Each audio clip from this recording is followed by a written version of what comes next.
విశాఖలో RK beach వంటి బీచ్లు ఉన్నప్పటికీ కూడా పర్యాటకులు భీమిలి బీచ్కి ఆకర్షితులు అవడానికి అసలు కారణం ఏమిటి? అసలు భీముని పట్టణానికి ఆ పేరు ఎలా వచ్చింది? విశాఖ నర్సీపట్నం రోడ్డు ఉన్నప్పటికీ భీమిలి నర్సీపట్నం బిఎన్ రోడ్ అని ఇప్పటికీ ఎందుకు పిలుస్తూ ఉన్నారు? అసలు డచ్ వారికి పోర్చుగీస్ వారికి భీమిలికి సంబంధం ఏంటి?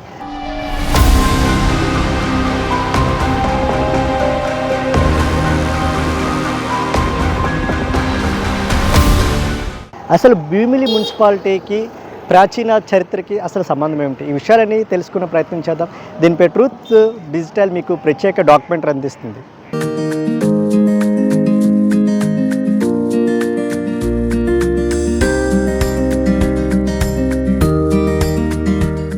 భీమిలి బీచ్కి ఒక ప్రత్యేకత ఉందని చెప్పవచ్చు. ఏదైతే విశాఖలో ఆర్కే బీచ్, రిస్కొండ వంటి ఫేమస్ బీచ్లు ఉన్నప్పటికీ కూడా దేశ విదేశాల నుంచి కానివచ్చు, ఇతర రాష్ట్రాల నుంచి కానివచ్చు వచ్చే పర్యాటకులు ప్రత్యేకంగా భీమిలి బీచ్కి రావడానికి ఒక ప్రధానమైన కారణం అయితే ఉంది. ఇది విశాఖ నుంచి భీమిలి బీచ్కి చేరుకోవాలంటే సుమారు 24 కిలోమీటర్ల ప్రయాణం చేయవలసి ఉంటుంది. లాంగ్ డ్రైవ్కి ఎవరైతే పర్యాటకులు ఎక్కువగా ఇష్టపడతా ఉన్నారు, 24 కిలోమీటర్ల పాటు సాగే ఈ లాంగ్ డ్రైవ్ చాలా ఆకర్షితులు అవుతున్నారంటూ కూడా పర్యాటకులు అయితే చెప్తా ఉన్నారు. ఇక భీమిలి బీచ్ చూసినట్టయితే ఇక్కడ ఎక్కువ లోతు లేకపోవడంతో చాలా సురక్షితమైన బీచ్ కావడంతో అనేక మంది పర్యాటకులు కూడా ఇక్కడికి రావడం జరుగుతూ ఉంది. అదేవిధంగా పొల్యూషన్కి కూడా భీమిలి బీచ్ చాలా దూరంగా ఉండడంతో చాలా ప్రశాంతమైన వాతావరణం, చాలా ఆహ్లాదకరమైన వాతావరణం ఉండడంతో ఎక్కువ మంది పర్యాటకులు కూడా భీమిలి బీచ్ అయితే అట్రాక్ట్ చేస్తున్న పరిస్థితి అయితే ఉంటుంది. అదే మనం ఆర్కే బీచ్ చూసినట్టయితే రోడ్డుకి బీచ్కి గ్యాప్ అనేది చాలా తక్కువగా ఉంటుంది. ఎందుకంటే ఇటీవలే చాలా వరకు ఆర్కే బీచ్ అంతా కూడా డ్యామేజ్ అయిన పరిస్థితి ఉంది. అదే భీమిలి బీచ్ చూసినట్టయితే రోడ్డుకి అండ్ బీచ్కి ఏదైతే మధ్యలో ఈ ఇసుక తెన్నులు అయితే మాత్రం చాలా లాంగ్ డిస్టెన్స్ ఉండడంతో పర్యాటకులకి చాలా అట్రాక్ట్ చేస్తూ ఉంది. అయితే చిన్నపిల్లలతో వచ్చినప్పుడు కూడా ఎటువంటి ప్రమాదాలు లేకపోవడం, వాళ్ళు ఆడుకోవడానికి కూడా ఎక్కువ ప్లే ఏరియా ఉండడంతో కూడా పర్యాటకులు ప్రధానంగా ఈ భీమిలి బీచ్ని అయితే ఇష్టపడుతున్న పరిస్థితి అయితే ఉంది. బీచ్ చాలా బాగుంది, కాకపోతే కొంచెం డెవలప్ చేయాలి. ఎక్కడి నుంచి వచ్చారు? ఇక్కడ తగరపోలు సార్. College students? కాలేజ్ డొమ్మా కొట్టేసి? లేదు అలాంటిది. ఎలా ఉంది బీచ్? బాగా, కాకపోతే కొంచెం డెవలప్ చేయాలి. అక్కడక్కడ ర్యాపర్స్ గట్రా ఉన్నాయి, అంటే కొంచెం క్లీన్ చేయాలి. క్లీన్ చేస్తే బాగుంటుంది. లోతు అది ఎక్కువగా ఉందా లోపల? లోతు, వాటర్ కూడా ఫ్లో కూడా చాలా పెరిగిపోయింది. ఎప్పుడు వస్తూ ఉంటారు అక్కడ? అంతేం లేదు, వీక్లీ వన్. అంతకుముందు ఎలా ఉండేది? అంటే మీరు అంతకుముందు కొంచెం బాగానే ఉండేది, ఇప్పుడు పాడైపోయిందా? కొంచెం వాటర్ ఫ్లో ఎక్కువ అయిపోయింది. వినాయక చవితి అవన్నీ అంటే వినాయక నిమజ్జనం వల్ల కొంచెం పొల్యూట్ అయిందా? ఇంకంతా ఓకేనా? అంతా ఓకే అని, అంతా బాగానే ఉంటుంది. ఎస్, భీమిలి వచ్చే పర్యాటకుల్ని ప్రధానంగా ఈ స్టోన్స్ ఏదైతే బీచ్లో ఉన్న స్టోన్స్ అయితే అట్రాక్ట్ చేస్తూ ఉంటాయి. ఒకప్పుడు చాలా ఎత్తుగా ఉండే, అయితే ఈ కెరటాల కోతకి కూడా ఈ స్టోన్స్ అన్నీ కూడా కట్ అయిపోతున్న పరిస్థితి అయితే ఉంది. ఎవరైతే పర్యాటకులు ఇక్కడ కూర్చొని నేచర్ మొత్తం కూడా ఎంజాయ్ చేస్తూ ఉంటారు. విజువల్స్లో కూడా చూడొచ్చు, ఒక సాగర్ కన్య విగ్రహాన్ని కూడా ఇక్కడ పర్యాటక శాఖ అయితే ఏర్పాటు చేస్తున్న పరిస్థితి అయితే ఉంది. అయితే ఇప్పటికీ కూడా భీమిలిని డెవలప్ చేయడానికి ఇటు పర్యాటక శాఖ అయితే అనేక చర్యలు తీసుకుంటూ ఉంది. బీచ్ కారిడార్లో భాగంగా ఈ బీచ్ని కూడా అభివృద్ధి చేస్తున్న పరిస్థితి అయితే కనిపిస్తుంది. అయితే దగ్గరలోనే అతి త్వరలో భోగాపురం విమానాశ్రయం కూడా ప్రారంభం కాబోతోంది. అది ప్రారంభమైతే ఇంకా పర్యాటకులు తాకిడి మరింతగా పెరిగే అవకాశం ఉందంటూ కూడా పర్యాటక శాఖ అయితే తెలుపుతున్న పరిస్థితి అయితే ఉంది. భీమిలిలో అధిక శాతం మత్స్యకారులు ఉంటారు. వారి జీవనాధారం చేపల వేట అని చెప్పవచ్చు. ప్రధానంగా చూసినట్టయితే ఈ పడవల మీద వాళ్ళు భీమిలి సమీపంలో చేపల వేటకు వెళ్ళి జీవనాధారం సాగిస్తున్నారని చెప్పవచ్చు. అయితే భీమిలికి సంబంధించి ప్రధానంగా భారతదేశంలోనే రెండవ అతి ప్రాచీన మున్సిపాలిటీగా పేరుంది. ఎందుకంటే భారతదేశంలో మొట్టమొదటి మున్సిపాలిటీ గుజరాత్ రాష్ట్రమైన సూరత్లో ఉంటే రెండోది మాత్రం భీమిలి అని చెప్పవచ్చు. అయితే ఇప్పటి వరకు కూడా జీవీఎంసీలో విలీనం కాకముందు వరకు కూడా భీమిలికి అయితే ఒక ప్రాచీన మున్సిపాలిటీగా అయితే పేరుందని చెప్పవచ్చు. భారతదేశ చరిత్రలోనే రెండవ ప్రాచీన మున్సిపాలిటీగా అయితే భీమిలి ఉంది. ఎందుకంటే బ్రిటిష్ వారు కూడా విశాఖ పోర్టు ఏర్పడక ముందు భీమిలి పోర్టు ద్వారా తమ వాణిజ్యాన్ని సాగించేవారని చెప్పవచ్చు. ప్రధానంగా ఇప్పటికీ వారు విప్లవీరుడు, ఆ సమయంలో బ్రిటిష్ వారిని గడగలాడించిన అల్లూరి సీతారామరాజుని పట్టుకునేందుకు నర్సీపట్నం వెళ్ళారు. అయితే ప్రధానంగా భీమిలి పోర్ట్ నుంచి నర్సీపట్నం వాళ్ళు ఒక రహదారిని కూడా వేశారు. ఇప్పటికీ కూడా ఆ రహదారిని భీమిలి నర్సీపట్నం పోర్టుగా పిలుస్తూ ఉంటారు. ప్రధానంగా చూసినట్టయితే మత్స్యకారులంతా కూడా ఏదైతే భీమిలి నియోజకవర్గంలో సుమారు 3 లక్షల పైచలుగా వాటర్లు ఉంటే అందులో 20 నుంచి 30 వేల వరకు కూడా మత్స్యకారులు ఉన్నారని చెప్పవచ్చు. ప్రధానంగా ఇక్కడి నుంచి ప్రస్తుతం సీనియర్ నాయకుడు గంటా శ్రీనివాసరావు అయితే ఎమ్మెల్యేగా ప్రాతినిధ్యం వహిస్తున్నారని చెప్పవచ్చు. ప్రధానంగా ఆయన 6 సార్లు పోటీ చేస్తే ఇప్పుడు కూడా ఓటమి ఎరగడి నాయకుడిగా ఆయన చెప్పవచ్చు. అయితే ఒక నియోజకవర్గంలో ఆయన పోటీ చేస్తే మరలా వచ్చేసారి ఆ నియోజకవర్గంలో ఉండరని చెప్తారు. కాకపోతే భీమిలి నుంచి ఆయన రెండోసారి కూడా ఎమ్మెల్యేగా పోటీ చేసి గెలుపొందిన పరిస్థితి అయితే కనిపిస్తుంది. అయితే విజువల్స్లో కూడా చూడొచ్చు, ఏదైతే దివీస్ దగ్గరలో ఉంది, దివీస్ కెమికల్ ఫ్యాక్టరీ విడుదల చేస్తున్న రసాయనాలు చాలా వరకు కూడా బీచ్లో కలపడంతో మత్స్యంత అంతా కూడా పాడైపోతుంది, వేట ఎక్కి ఇబ్బంది పడుతుందంటూ కూడా మత్స్యకారులు అయితే ఆవేదన వ్యక్తం చేస్తున్న పరిస్థితి అయితే కనిపిస్తూ ఉంది. ఇప్పటికీ కూడా ఇటు బ్రిటిష్ వారు కానివ్వచ్చు, పోర్చుగీస్ వారు కానివ్వచ్చు, ఇంగ్లీష్ వారు కానివ్వచ్చు, అదేవారు డచ్ వారు కూడా తమ వాణిజ్యాన్ని భారతదేశంలో విస్తరించడానికి విశాఖ పోర్ట్ లేకముందు ప్రధానంగా భీమిలి పోర్ట్ని ఎంచుకున్నారని చెప్పవచ్చు. దానికి ఉదాహరణలో భాగంగా ఈ సమీపంలోనే ఇక్కడ ఒక లైట్ హౌస్ కూడా నిర్మించిన పరిస్థితి అయితే ఉంది. భీమిలిలో పురావస్తు శాఖ గుర్తించిన ఒక శ్మశాన వాటిక ఉంది. ఇది భారతదేశానికి చెందిన వ్యక్తులదైతే కాదు.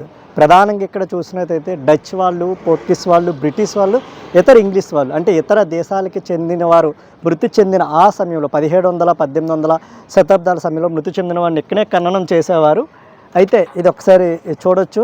ఇప్పటికీ కూడా ఈ సమాధులు వాటికి గుర్తుగా అయితే ఉన్నాయని చెప్పవచ్చు. ప్రధానంగా ఈ సమాధులు చూసినట్టయితే వారు ఎందుకు మృతి చెందారు అనేది కూడా ఆ సమాధులపై అయితే రాసి ఉన్న పరిస్థితి అయితే కనిపిస్తూ ఉంది. ఇది ప్రపంచంలోని మరో వింత అని చెప్పవచ్చు. ఎందుకంటే ఇతర దేశాలకు చెందిన వారందరినీ కూడా వివిధ దేశాలు ఏదైతే పోర్చుగీస్ కానివ్వచ్చు, ఇంగ్లీష్ కానివ్వచ్చు, బ్రిటిష్ కానివ్వచ్చు, డచ్ వాళ్ళు ఇలా అనేక దేశాలకు చెందిన వారు మృతి చెందితే వారిని ఇక్కడే ఖననం చేసేవారు. దానికి ఉదాహరణ భీమిలి బీచ్లో ఉన్న ఈ శ్మశానం అని చెప్పవచ్చు.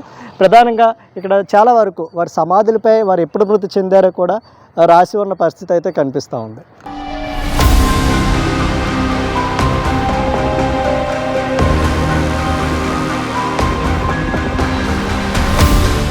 భారతదేశానికి వర్తకం పేరుతో వచ్చిన కొంతమంది డచ్ వాళ్ళు ఇక్కడ మృతి చెందడంతో వాళ్ళకి ఇక్కడ సమాధులు కూడా నిర్మించడం జరిగింది. చూడొచ్చు, ఏదైతే 1783 సంవత్సరంలో అయితే ఈ సమాధులు అయితే నిర్మించింది. ఇప్పటికీ కూడా భీమిలి బీచ్ సంబంధించి శ్మశాన వాటిక అయితే ఉంటుంది. ఇతర దేశాలు మృతి చెందిన వారికి గుర్తింపుగా ఇక్కడైతే ఈ భారీ సమాధులు అయితే నిర్మించిన పరిస్థితి అయితే ఉంది. ఇవేవైతే ఈ 3 సమాధులు ఉన్నాయో డచ్ వారికి గుర్తింపుగా కూడా వీటిని చెప్తూ ఉంటారు. అదేవిధంగా ఏదైతే రాళ్లతో కూడా ఈ సమాధుల నిర్మాణం అయితే జరిగిందని చెప్పొచ్చు. ఇది బ్రిటిష్ కాలం నాటి నిర్మాణాలు కావడంతో ఇవి ఎంత పటిష్టంగా ఉన్నాయో కూడా చెప్పుకోవచ్చు. ఎందుకంటే హుదూద్ వంటి సమయాల్లో కూడా ఇవి చెక్కు చెదరలేదంటే వాటి యొక్క నిర్మాణం ఏ విధంగా ఉందో చెప్పవచ్చు. అయితే ప్రస్తుతం ఇక్కడ ఎక్కడ చూసినా కూడా ఈ సమాధులపై ఎక్కువ క్రిస్టియన్కి సంబంధించిన సింబల్స్ కనిపిస్తూ ఉన్నాయి. అదేవిధంగా ఈ డచ్కి సంబంధించిన సింబల్స్ కూడా కనిపిస్తున్న పరిస్థితి అయితే కనిపిస్తూ ఉంది. ఎక్కడ చూసినా కూడా అయితే ప్రస్తుతం పర్యాటక శాఖ కూడా దీనికి గాలికి వదిలేస్తుందని చెప్పవచ్చు. ఏదైతే ఈ శ్మశానం ప్రస్తుతం ఎక్కడ చూసినా కూడా పిచ్చి మొక్కలతో అయితే దర్శనమిస్తుంది.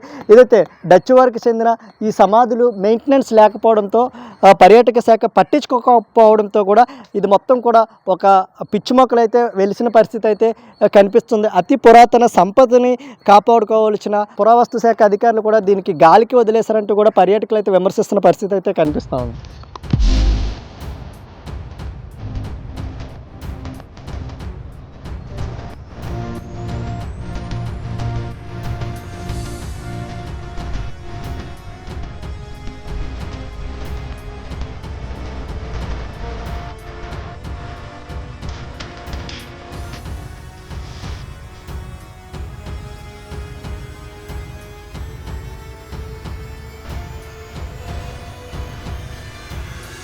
ఇది భీమిలిపట్నం యొక్క చరిత్ర, బీచ్ యొక్క విశిష్టత. ఏదైతే ప్రస్తుతం ఇక్కడి నుంచి గంటా శ్రీనివాసరావు అయితే ప్రాతినిధ్యం వహిస్తున్నారు. 6 సార్లు కూడా ఆయన పోటీ చేస్తే 6 సార్లు కూడా గెలుపొందారు.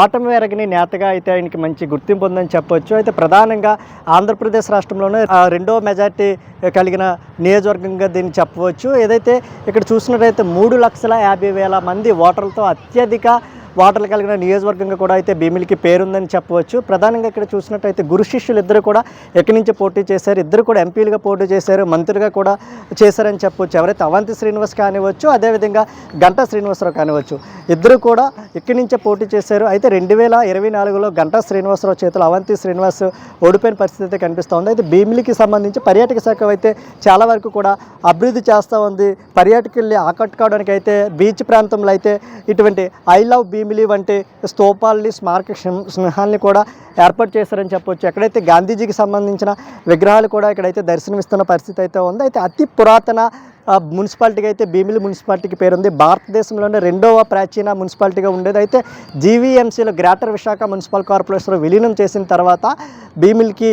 భీమిలి కూడా విలీనం చేశారు. ఏదైతే ఇక్కడ గంట స్తంభం కానివచ్చు, లైట్ హౌస్ కానివచ్చు, రెండింటికి ప్రత్యేకత ఉందని చెప్పవచ్చు. ఏదైతే లైట్ హౌస్ బ్రిటిష్ వాళ్ళ కాలంలో సిగ్నల్స్ ఇవ్వడం కోసం నిర్మించారు. అదేవిధంగా ఎవరైతే డచ్ వాళ్ళు తమ వ్యాపారాలను ఇక్కడ విస్తరించిన నేపథ్యంలో కూడా వారు అయితే గంట స్తంభాన్ని కూడా నిర్మించిన పరిస్థితి అయితే కనిపిస్తుంది. నిత్యం కూడా దేశ విదేశాలని ఇతర రాష్ట్రాల నుంచి కూడా భీమిలి బీచ్కి అనేక మంది టూరిస్టులు అయితే వస్తూ ఉంటారు. ఎందుకంటే విశాఖకి కేవలం 22 కిలోమీటర్ల దూరంలోని భీమిలి బీచ్ ఉంది. అయితే లోతు కూడా ఎక్కువగా లేకపోవడం, అదేవిధంగా ప్లేయింగ్ ఏరియా ఎక్కువగా ఉండడంతో కూడా, ప్రశాంతమైన వాతావరణం ఉండడంతో కూడా భీమిలి బీచ్కి పర్యాటకుల తాకిడి కూడా ఎక్కువగా కనిపిస్తూ ఉంది. అయితే ఇప్పటికీ కూడా పర్యాటక శాఖ ప్రత్యేకమైన చొరవ చూపించాలి. ఎందుకంటే భోగాపురం విమానాశ్రయం కూడా కొద్ది దూరంలోనే ఇక్కడికి ఉంది. అయితే అది వచ్చే సంవత్సరంలో ప్రారంభమయ్యే అవకాశం ఉంది. ఈ నేపథ్యంలో పర్యాటకుల శాఖని మరింత పెరిగే అవకాశం ఉండడంతో పర్యాటక శాఖ అధికారులు ప్రత్యేక చొరవ చూపించి భీమిలి బీచ్ ప్రాంతాన్ని అభివృద్ధి చేస్తే మరింత మంది పర్యాటకులు వచ్చే అవకాశం ఉంది. తద్వారా ఇక్కడ భీమిలికి కూడా ఆదాయం వచ్చే అవకాశం ఉందంటూ కూడా పర్యాటకులు తెలుపుతున్న పరిస్థితి అయితే కనిపిస్తూ ఉంది.